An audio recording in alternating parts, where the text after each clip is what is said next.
Então mar se transformasse em papel, o céu também, e apenas Gil deslizasse, dizendo que esse amor contém, daria fim ao grande mar, ao esse amor descrever. O céu seria muito pequeno pra tal relato conter. Sublime amor, o amor de Deus, ó maravilha sem par. Por esse amor eternamente a Deus iremos louvar. Excelso amor, o amor de Deus que nos remiu da perdição. Em gratidão proclamaremos tão grande amor e salvação.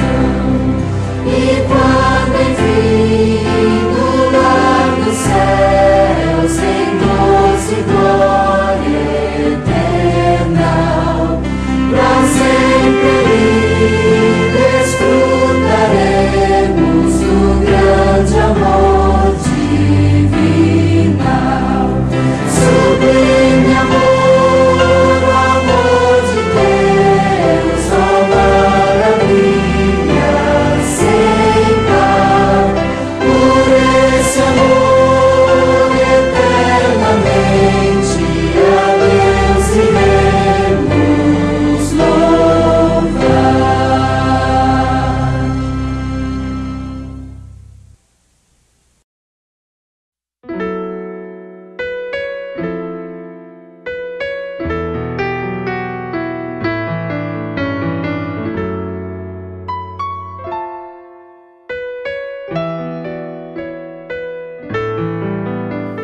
Irmão, se existe uma coisa que temos que crescer, é no seu amor.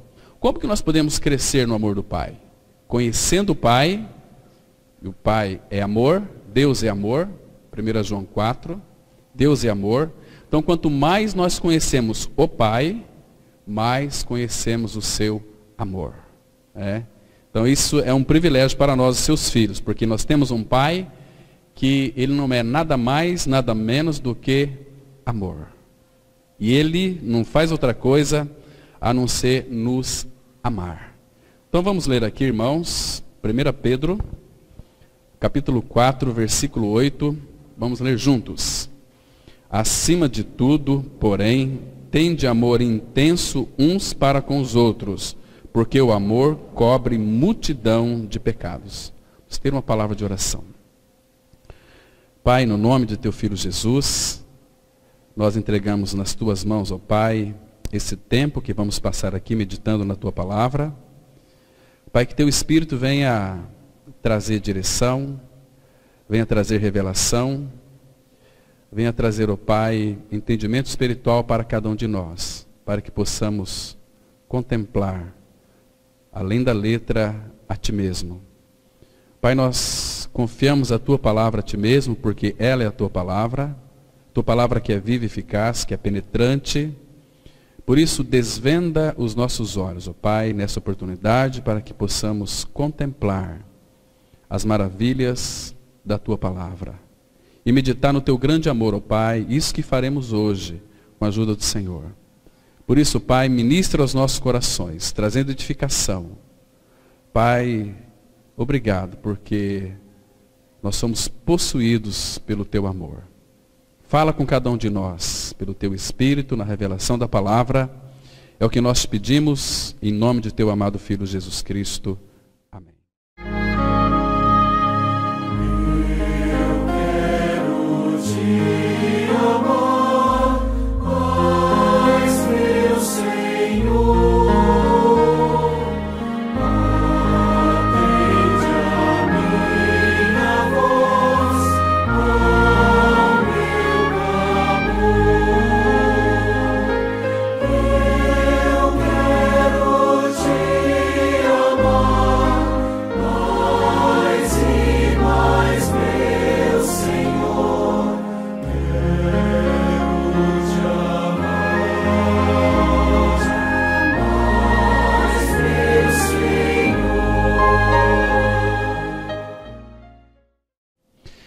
Queridos, essa palavra aqui, o amor sublime, ele é um amor maior, um amor grande, um amor que não se pode ser comparado com absolutamente nada. E o amor, ele é o argumento irresistível. Se você parar para pensar, você vai entender, quando conhecer a lei, o amor, ele é um argumento irresistível, porque ele é a síntese do cumprimento de toda a lei. O cumprimento da lei é o amor. O amor. Quer cumprir toda a lei? Não se esforça para fazer isso, para fazer aquilo, não. O cumprimento da lei é o amor.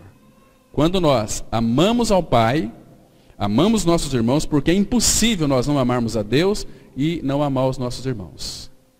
Quando nós amamos o Pai, amamos nossos irmãos, nós temos cumprido toda a lei e os profetas. O Senhor Jesus resumiu toda a lei e os mandamentos da palavra em um só mandamento. Novo mandamento vos dou. Esse novo mandamento vos dou cobre todos os outros mandamentos, porque o amor, ele cobre. Não encobre, ele cobre multidão de pecados. Que lei bendita nós temos na pessoa de Cristo. A lei do amor. Né? Então, nesse amor que nós podemos descansar. Não é muitas vezes, Paulo fala em 1 Coríntios 16, 22, se alguém não ama o Senhor, seja anátema, seja maldito. Né? E o apóstolo Paulo nos exorta que amemos o Senhor. Que amemos o Senhor. E para amar o Senhor, temos que ter relacionamento com Ele. Temos que ir para o nosso quarto, não para pedir coisas, mas para dizer, Pai, fala comigo. Pai, eu quero te conhecer. Quanto mais conhecemos o Senhor, mais o amor dele vai ser aumentado em nós. Não o nosso amor humano de afetividade, mas um amor divino, o amor ágape. O amor que não tem fronteiras, não tem barreiras, não tem raças, não tem preconceitos. Um amor que ama. Que maravilha, irmãos. Nós, povo do Senhor, conhecer este Deus de amor. Né? Então, toda a lei se resume em amar ao nosso Pai. Quando nós amamos ao nosso Pai, nós nem precisamos ficar preocupados em amar o nosso próximo. Porque quem ama a Deus, ama também aquele que dele é nascido. Porque nós estamos ligados. Porque o Espírito Santo, quando cremos no Senhor, que morremos e ressuscitamos com o Senhor, o Espírito Santo nos une ao cabeça. Se nós estamos unidos ao cabeça, consequentemente, nós estamos ligados uns com os outros. Vocês estão me compreendendo, irmãos? E essa ligação, ela é indissolúvel. Não se desfaz mais. Se você é filho. Agora, quando de fato nós não cremos nessa verdade, nós podemos ter conceitos a respeito do amor. Então, isso vai gerar em nós, muitas vezes, divisões. E Paulo ele vai dizer o seguinte, que não haja entre vós divisões, que vocês nunca se esqueçam que vocês são amados. Olha, se você ler o Evangelho de João, você vai perceber ali que como João, ele se sentia tão amado pelo nosso Senhor Jesus. Ele vai, sempre nós vamos encontrar no seu Evangelho algumas expressões assim. Aquele a quem Jesus mais amava. Então ele era mais amado do Senhor Jesus. Isso é o que ele percebia, é o que ele sentia. Né? Naquela grande ceia, na mesa do Senhor, João então, ele declinou sua face no peito do Senhor Jesus. Imagina só que afetividade maravilhosa. Como que o Senhor Jesus, com as suas palavras, encantava João. E João era uma pessoa muito ruim. Ele é o apóstolo do amor. Mas teve uma determinada feita, quando então os samaritanos ali não receberam Jesus lá, ele disse para o Senhor Jesus assim, Mestre, o Senhor quer que eu ordene, peça ao Deus para que mande fogo do céu para consumir aquele povo que te rejeitou? Jesus vira-se para João e fala assim, João, de que espírito vocês sois? De que espírito você é? O Filho do Homem não veio para destruir as almas dos homens, veio para salvá-las. Hoje o nosso Senhor Jesus, ele está sentado à destra do Pai glorificado. Então Deus concedeu a João mais um privilégio, quando ele já estava bem adiantado em dias, aproximadamente 90 anos, ilhado ali na ilha de Patmos. Ele teve uma visão, né, do Senhor, visão das coisas que iriam acontecer em breve. Então, o Pai deu a ele esse privilégio para que ele pudesse escrever então o livro de Apocalipse. Só que, naquela linda visão, ele contemplou o Cristo Jesus. Antes, João vivia com Jesus Cristo. Mas quando ele teve aquela visão do Cristo Jesus glorificado, o que aconteceu com João? Se você ler o primeiro capítulo ali de Apocalipse, você vai perceber a partir do versículo 15 em diante, que quando João o viu, ele caiu a seus pés como morto. Então o Senhor Jesus veio e tocou nele. Não temas. Eu sou o Alfa e o Ômega. Eu sou aquele que estive morto. Mas eis que eu vivo pelos séculos dos séculos e tenho as chaves da morte e do inferno. Então ele caiu. Porque ainda que naquela linda visão, João não tinha sido glorificado ainda. E nós, irmãos, isso aqui é promessa do Senhor na sua palavra, que nós, os que cremos no Senhor, contemplaremos o Senhor face a face. Porque nós iremos receber um corpo glorificado. Um corpo semelhante ao corpo da sua glória. E este corpo glorificado não vai mais sofrer nenhuma corrupção do tempo, não vamos mais envelhecer, não vamos mais sentir dor, não vai haver morte, nem luto, nem dor, nem ranger de dentes. A única coisa que vai ter no céu é uma coisa chamada alegria perpétua e delícias perpetuamente. Alegria plena e perpétua e delícias perpetuamente. Percebe, irmãos? Então o que nós temos neste mundo? Aflição, sofrimento e dor. Mas aquele dia eu creio que logo vai chegar, irmãos. Porque nós estamos vendo esse tempo que antecede a volta de Cristo. As profecias estão cumprindo rapidamente. Tudo está acontecendo para que então a volta de Cristo venha. A violência está se multiplicando. A partir do momento em que a igreja almeja este crescimento à maturidade espiritual, o Senhor começa a fazer todo o planejamento. Ele começa a soltar as amarras. Então o povo vive da forma que quer viver. Então a violência está aumentando consideravelmente. Nós vimos aqui essa semana, tratando com alguns irmãos, sobre os milagres do Calvário. Nós tratamos sobre os terremotos, princípio das dores, fomes, pestes, terremotos em vários lugares, indício da volta de Cristo. No Brasil, tremeu a terra em muitos lugares já. Então, irmão, o Senhor está às portas. Por quê? Porque a igreja está apressando a vinda dele. De que maneira? Vivendo em unidade, amando o Senhor, amando uns aos outros. Tudo isso, irmãos, apressa a volta de Cristo. Isso é tão maravilhoso para todos nós, seus filhos, né? Então, o mundo, ele está hoje repleto de ruínas. Por quê?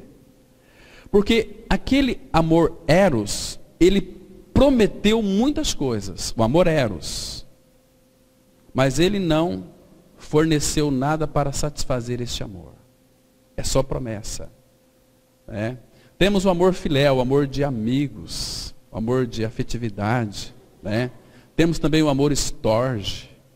Né? O eros e o storge são muito parecidos. É o amor entre casais. Né? Mas o eros promete, mas não consegue cumprir. Então nós temos na pessoa do Pai, que é amor, o amor ágape. É o amor incondicional. O amor que ama. Não é um amor de sentimento. Esse é o amor storge, esse é o amor eros. O amor filéu também envolve amizades, sentimentos. Né? Mas o amor ágape é um amor sacrificial. 1 Coríntios 13, 7, a Bíblia diz assim: o amor tudo sofre. O amor tudo sofre. Tudo crê. Tudo espera. E tudo suporta. E o amor, este amor, jamais acaba. Então, isso deve trazer segurança para nós. Porque o Pai quer que nós venhamos a descansar em seu amor. De que maneira? Primeiro que, se nós, irmãos, entendermos o amor do Pai, nós vamos entender que este amor, quando o Pai decidiu nos amar, enviando o seu Filho, e quando nós cremos no seu Filho Jesus e na obra do Calvário, o Pai, ele estava assumindo um compromisso em cuidar de nós. Por quanto tempo? Eternamente.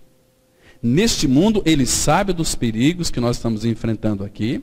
Nós estamos no meio de lobos, no meio de feras, né? Onde a astúcia satânica ela é muito grande, tentando nos desviar da centralidade de Cristo, colocando em nós doutrinas, regras, mandamentos, é assim que faz. Tudo isso é para tirar o foco de Cristo, porque Cristo nos libertou para a liberdade. Então nós devemos estar nessa liberdade, não confunda liberdade com libertinagem. Entende? Então, nesta liberdade de poder amar uns aos outros. Nós temos a liberdade de poder perdoar uns aos outros em Cristo, com o amor dele. Então, nós temos todo o poder. O poder do amor, o poder maior deste universo é o amor. Então, lembra quando Cristo disse lá, em Mateus 28, 18, todo poder é me dado no céu e na terra. Todo poder. Ele é o amor. Nós temos todo o poder, irmãos, para amar. Nós temos liberdade para amar. Nós não podemos fazer outra coisa a não ser nos amar. Porém, o amor de Deus em nós, como é um amor sacrificial, é um amor também de compromisso, porque quem ama, cuida. E o nosso Pai Celestial, por nos amar tanto, Ele também vai nos corrigir. Hebreus 12, 6, a palavra fala assim, que o Senhor corrige a todos quanto ama. Ele corrige. Então, todo filho que ele recebe, ele também açoita. Porque ele precisa fazer isso. Se nós não somos açoitados, disciplinados pelo Pai Celestial, nós não somos filhos legítimos. Nós somos bastardos e não filhos. Hebreus 12. Isso é um assunto importantíssimo que nós devemos estar atentos. Irmãos, aí o apóstolo Pedro, que sempre desconfiou deste amor de Deus, depois que ele ganhou uma experiência real com Cristo, ele poderia dizer, acima de tudo, porém, tende amor intenso. Essa palavra aqui, intenso, ela significa, é algo que acontece com muita força, é abundância. Este amor intenso é um amor abundante. É o amor de Deus por nós. É um amor que é com muita força. É um amor que, quase como que, o amor de Deus, ele é irresistível. Fico pensando, às vezes, irmãos, como é que pessoas ainda resistem ao amor de Deus revelado na pessoa de Cristo? Como que alguém pode resistir ao amor de Deus? Somente quem é louco, e a maioria da nossa população mundial são loucas, porque rejeitam este amor que é tão grande, um amor tão imensurável, não dá para medir este amor. E interessante, irmãos, que este amor é para, em primeiro lugar, nós desfrutarmos dele. É para nós sermos edificados com este amor. É para nós nos lambuzarmos com este amor. Você é amado. Então, nunca se sinta desamado. Você é amado por uma pessoa muito grande, que é o Pai. E Ele te ama. Provou isso. A gente vai ver depois aqui, no decorrer dos nossos estudos. Então, irmão, tende amor intenso uns para com os outros, porque o amor cobre multidão de pecados. Irmãos, o amor, ele nos ensina melhor a verdade do Pai, né? Ele nos liberta do nosso egoísmo, dos nossos fracassos. Este amor aqui nos torna muito produtivos no reino, porque é amor, né? Nós temos uma arma para derrotar qualquer tipo de inimigo, é o amor. Amando. Como que se derrota os nossos inimigos? Amando eles. Se arrebenta com seus inimigos quando você os ama.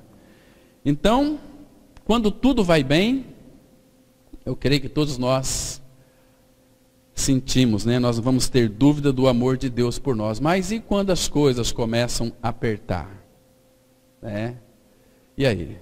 Será que nós vamos duvidar do amor de Deus para conosco? Irmãos, todo problema, toda dificuldade que nós vamos enfrentar são correções do Senhor para a nossa vida, para que este amor dele possa então cada dia mais ser formado em nós. Né? Ser formado, ele vai amadurecendo. E o amor aqui, entenda uma coisa, irmãos, quero deixar claro. O amor, ele cobre, ele não encobre pecados. Deixa eu mostrar para vocês 2 textos. O primeiro deles, abra lá sua Bíblia em Provérbios, capítulo 10, versículo 12. A Bíblia diz assim, olha: o ódio excita contendas. O ódio, ele excita contendas.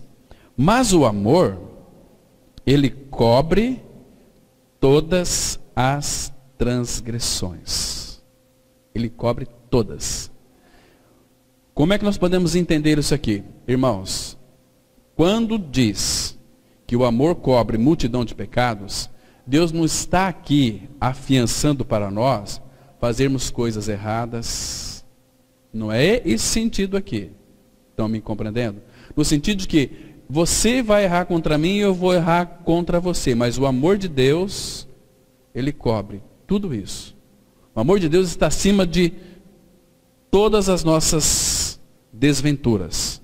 Porque o amor dele é um amor sacrificial. É um amor pleno, é um amor completo. É um amor que não tem nenhuma deficiência. Então, esse aqui é o sentido do amor, né? Acima de tudo, porém, tende amor intenso uns para com os outros, porque o amor cobre multidão de pecados. Evidentemente, esta passagem não está ensinando que devemos esconder pecados ou crimes dos outros no sentido de defender atos ilícitos ou proteger criminosos. Não é esse sentido aqui de cobrir. Porque Deus é justo e toda injustiça tem um preço a ser pago, né? Algum tempo atrás, estava pregando numa penitenciária.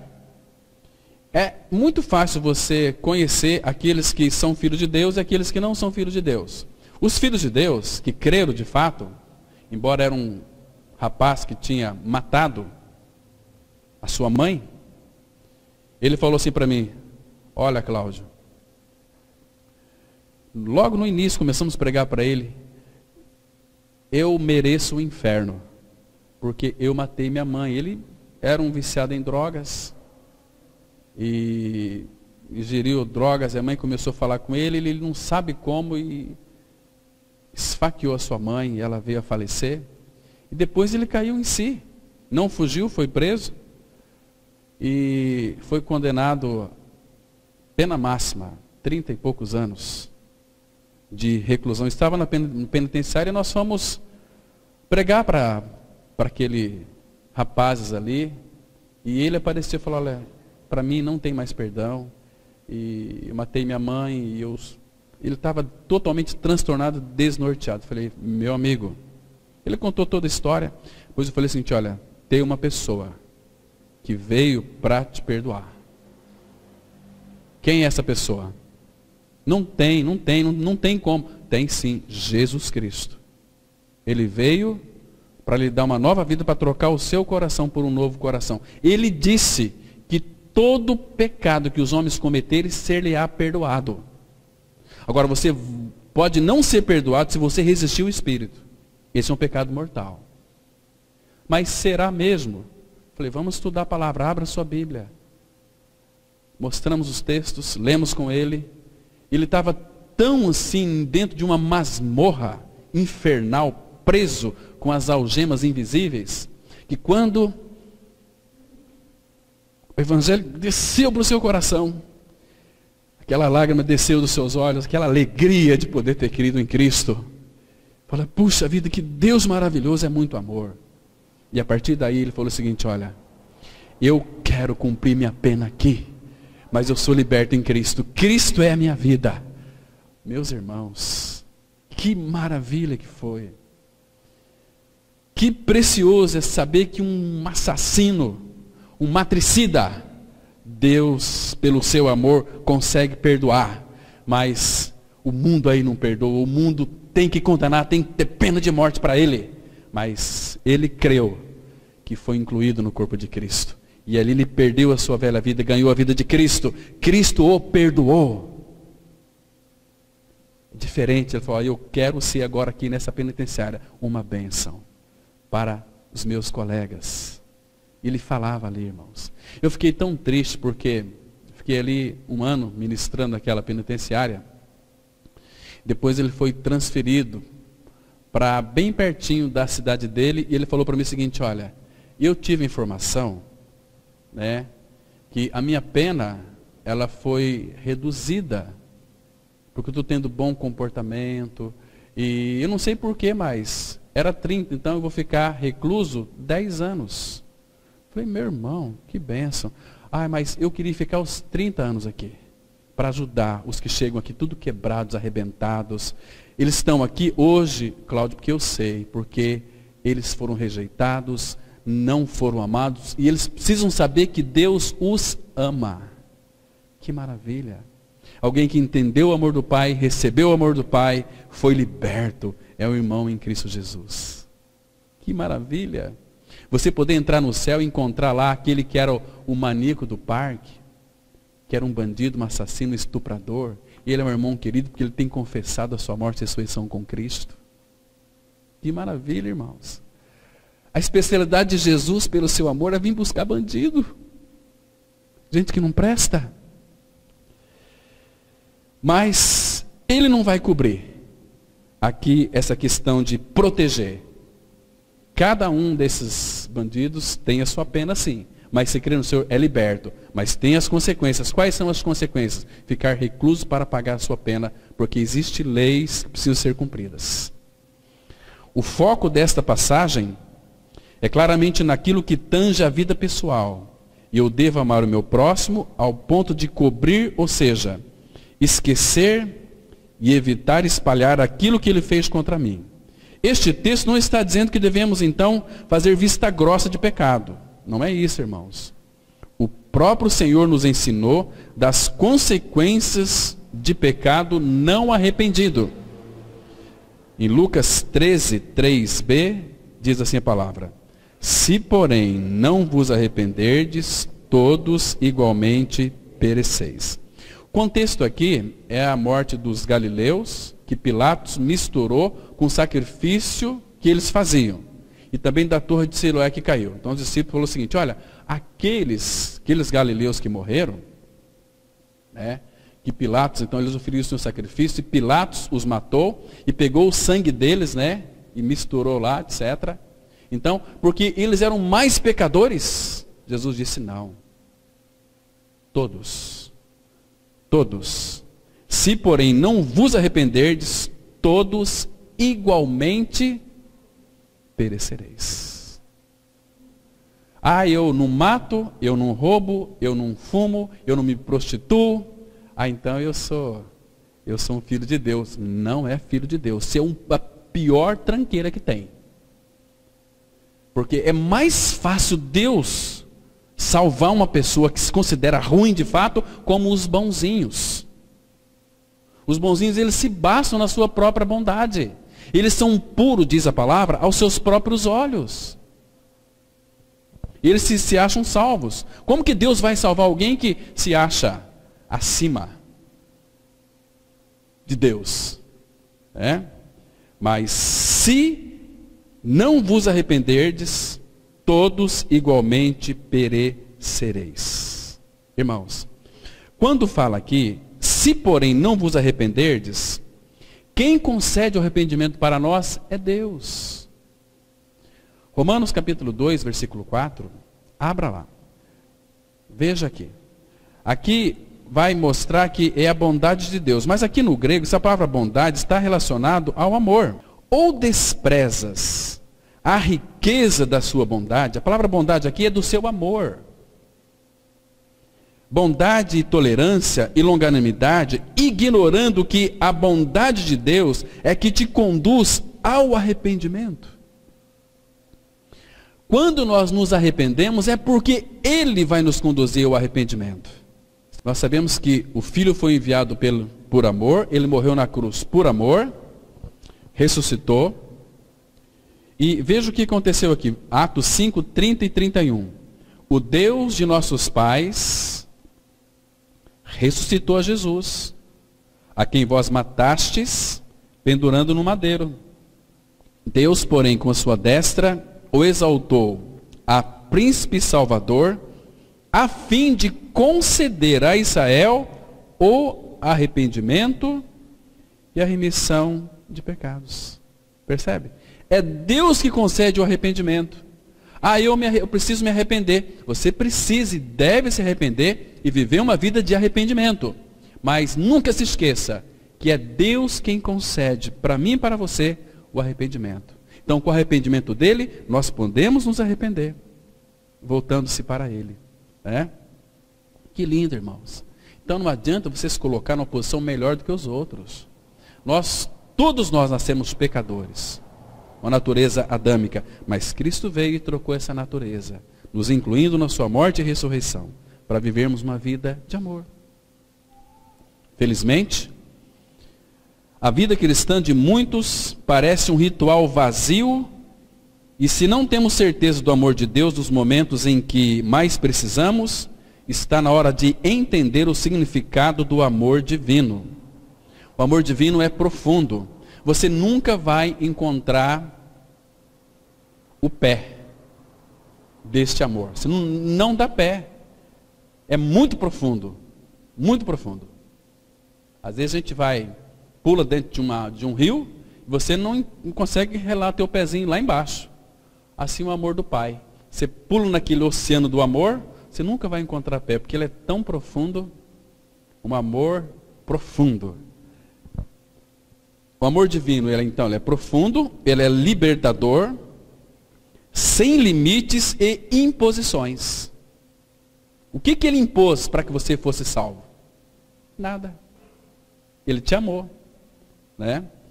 Você sabe quanto é amado por Deus? Já parou para pensar nisso? Um dia senta num banquinho na tua casa, num sofazinho, sem ninguém, desliga tudo e começa a pensar o quanto Deus te ama. Que você vai ter uma segurança tremenda. O grande desafio nesta jornada é aprender que nem sempre o que desejamos é o melhor para nós, ainda que no momento possa parecer. Em seu caminho até a crucificação, Jesus nos ensinou uma lição muito valiosa. Ele poderia ter solicitado aos anjos que o libertassem, mas preferiu confiar nos planos de Deus e se entregou ao desejo do Pai. Então Jesus, ele veio para morrer numa cruz. Irmãos, e Jesus poderia voltar para a glória, sem ter ido para a cruz.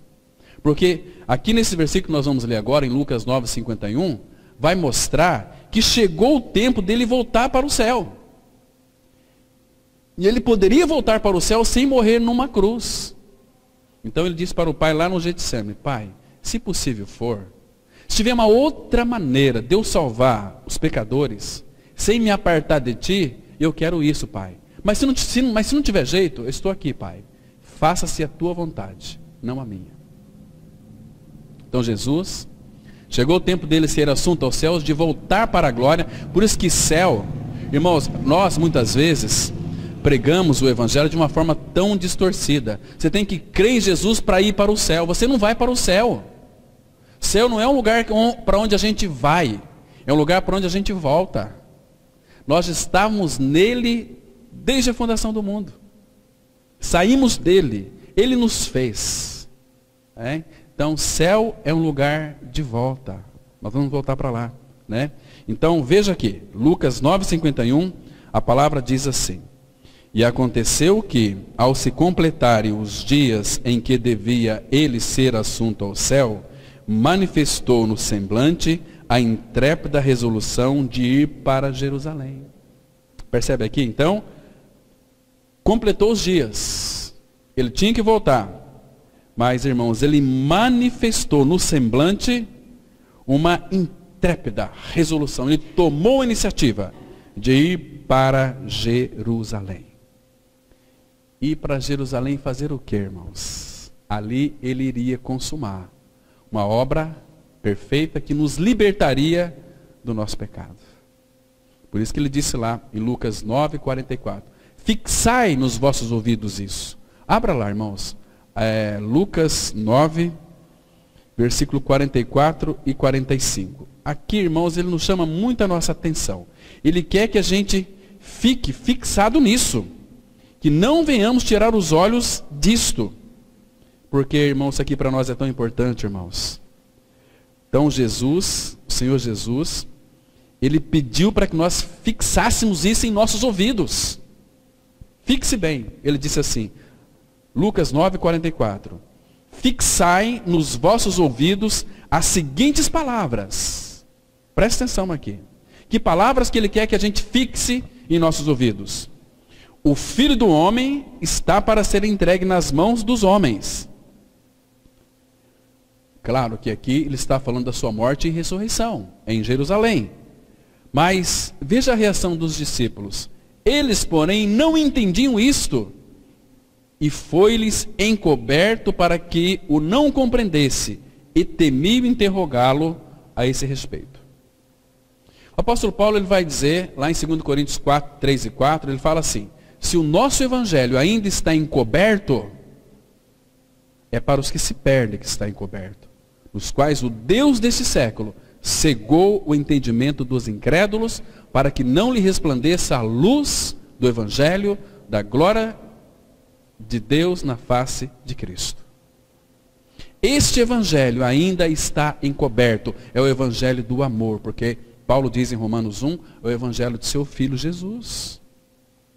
E todo o amor de Deus está na pessoa de Cristo.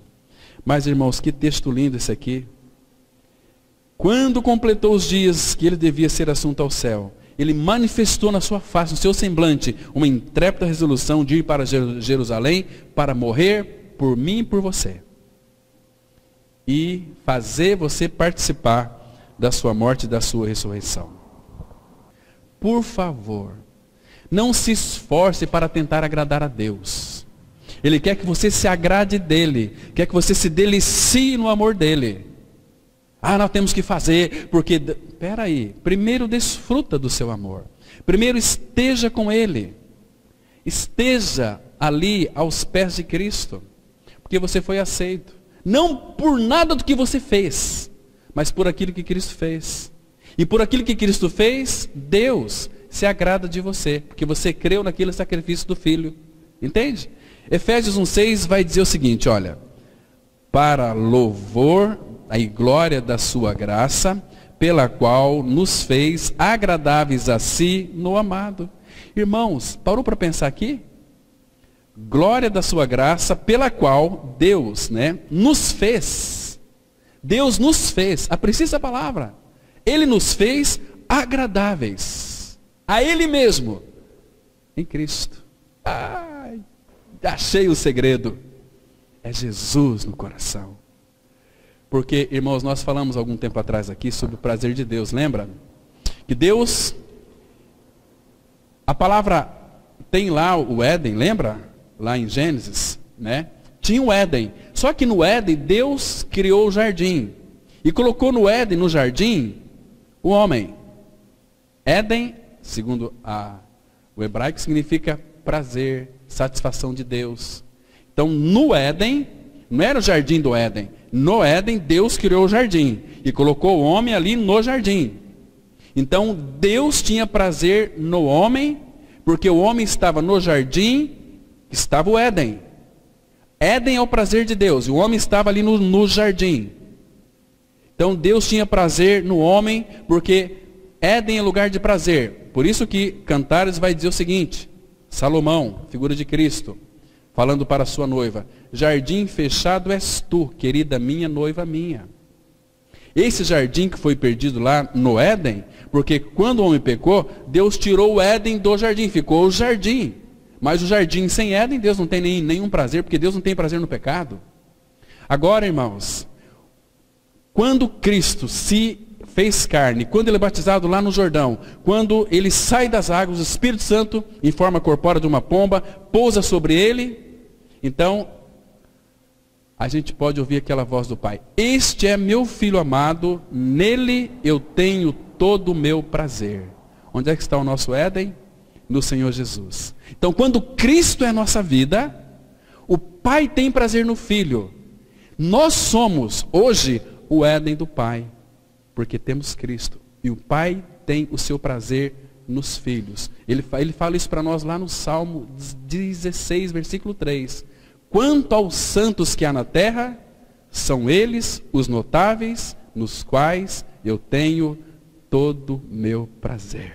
Por quê? Porque o Filho habita em nós, irmãos. O prazer do Pai está no Filho. E o Filho está em nós. O Pai tem prazer em mim e em você.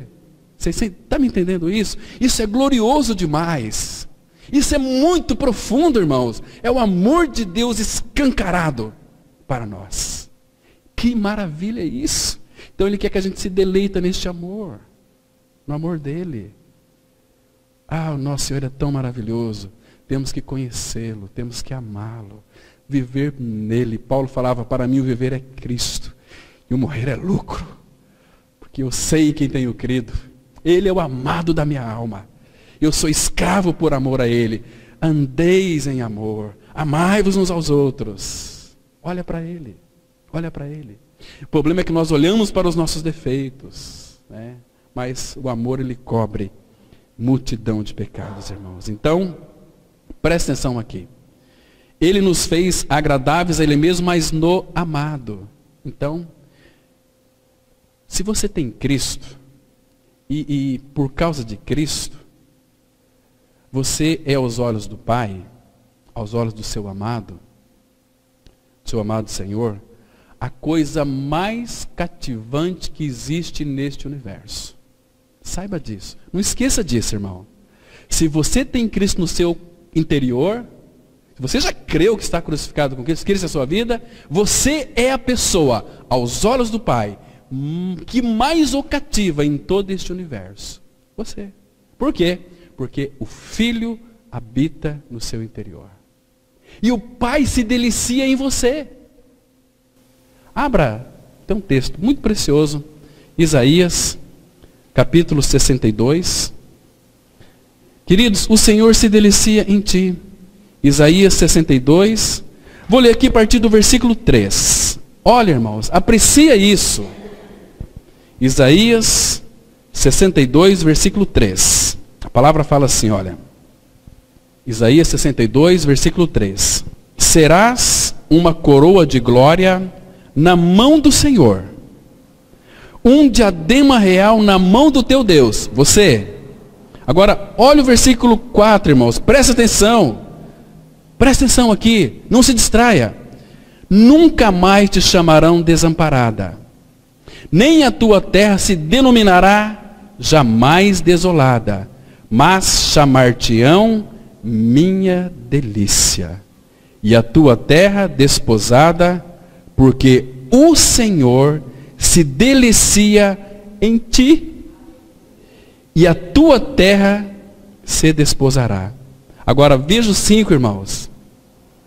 Porque como o jovem desposa a donzela, assim teus filhos se desposarão a ti. Como o noivo se alegra da noiva, assim de ti se alegrará o teu Deus. Você entende, irmãos? Que coisa preciosa. Você entende o que é o amor do Pai por cada um de nós? Ah, irmãos, como que a igreja não pode ser uma igreja avivada pelo amor? Hoje o povo quer um avivamento diferente, e de bagunça, e de trupé, e de reteté, e de emocionalismo. Não! Deus, Ele vai mostrar o amor dEle para nós na intimidade, no silêncio, no recôndito. Vocês, quando orar, entram no quarto, fecha a porta, orarás ao teu Pai que está em secreto. Teu Pai que vem em secreto te recompensará, porque Ele te ama. Deus é louco por você. Como que a gente vai compreender este amor? Que deu o seu Filho para morrer numa cruz por nós, e nos fez participantes dessa morte, nos fez santos. O que é isso? Ter a natureza dEle. Você tem a natureza de Deus no seu interior. Somos participantes da natureza divina. Irmãos, Sofonias 3,17 fala que o Senhor se delicia em ti, se regozija em ti com alegria. Que Deus que nós temos, nós não compreendemos Ele, nem o amor dEle. Então, quando esse amor de Deus o atingir, você descobrirá que não há nada mais poderoso em todo o universo. O amor é maior que seus defeitos, seus pecados, suas decepções, seus sonhos e até mesmo seus medos.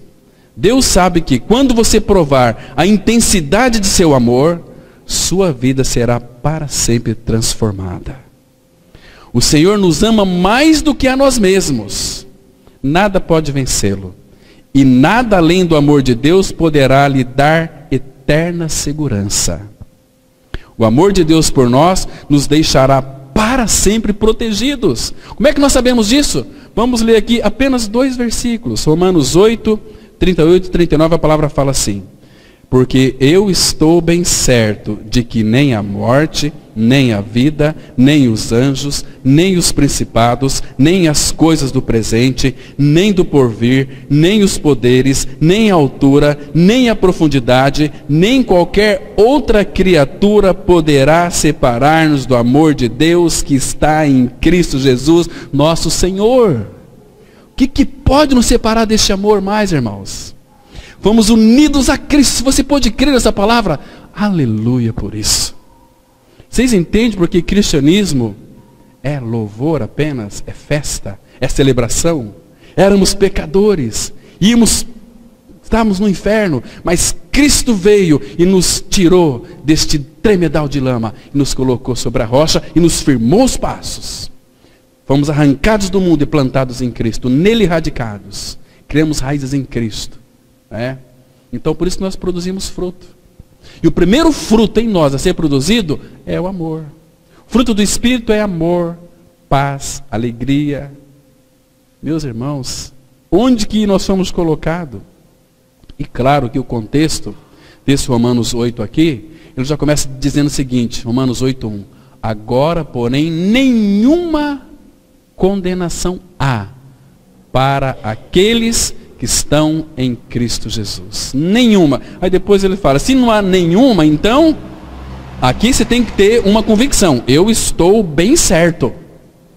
Eu estou bem certo. Você tem essa certeza, irmão, de que nem a morte, nem a vida, nem anjos, nem principados, nem coisas do presente, nem do porvir, nem os poderes, nem a altura, nem a profundidade, nem qualquer outra criatura poderá te separar do amor de Deus que está em Cristo.